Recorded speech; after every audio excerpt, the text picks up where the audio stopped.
Hello YouTubers, Manny here from Manny's How To Workshop with an update on the total fix for the issue that I was having with my truck when it was, when I would start it up, let it run, and once it was warmed up, it would stumble, like you guys saw in the previous video, which I'll link that to as well.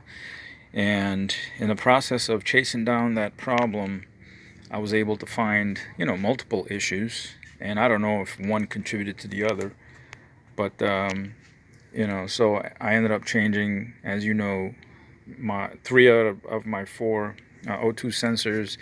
I had one bad fuel injector right back there. The number 5 fuel injector was bad, and I ended up changing one of the purge valve solenoids for my evap system in the back as well. And like I said, readjusted all the spark plugs, checked all the spark plug wires, they all checked out.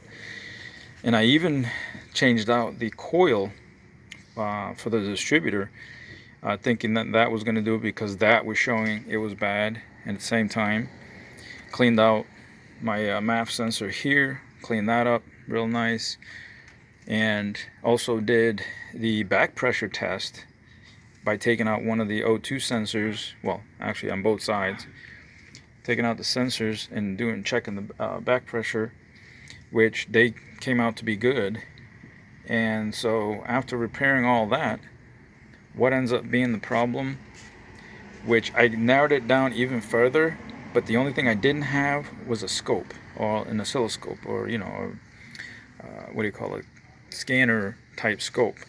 They're very expensive. I mean, I did look up one that you could get that was like portable, and I think the cheapest I saw was like maybe 85 bucks on Amazon and a couple other sites. But I really couldn't tell if I should go and get one of those just so as I could measure my cam signals, because there's inside this type of distributor, there's a, what do you call, a 1 degree and 120 degree cam signals, based off the number 1 spark plug.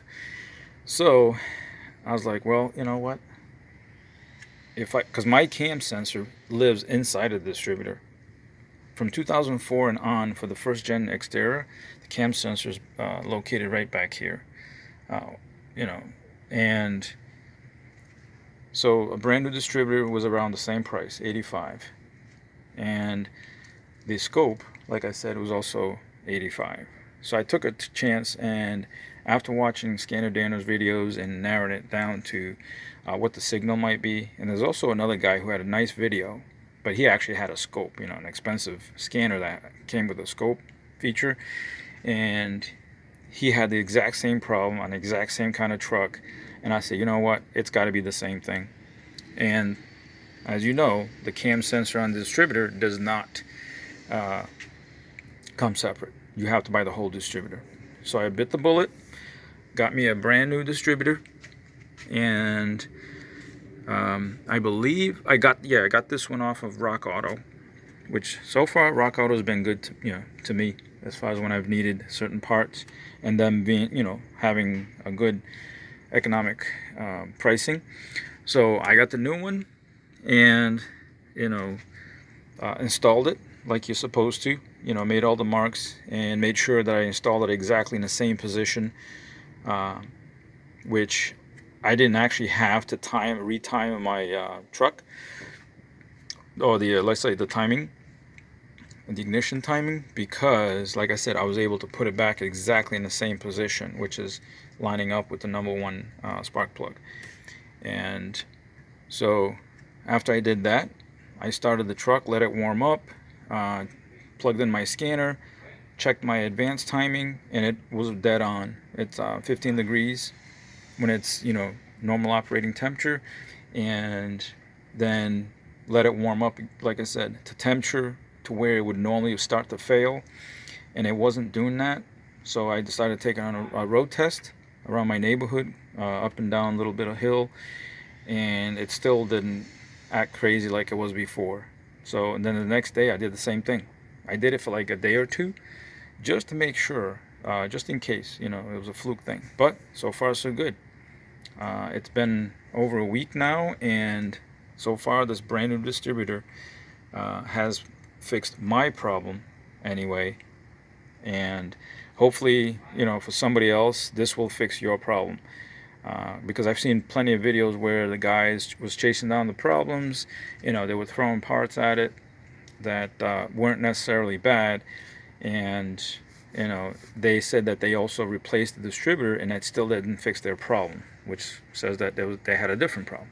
But for me anyway, guys, replacing the distributor was my fix, and I am so thankful and glad that I finally was able to, you know, get it to run, because this is my work truck as well as my personal truck, because I needed this to be able to pull my enclosed work trailer right there.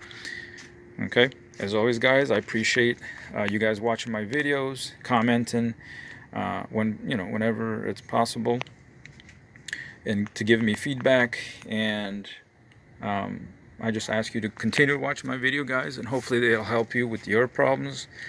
And also watch my other videos, because I have multiple videos on different subjects. Okay, but for this one, that was the final fix right there, guys, after all the other things that I had to fix.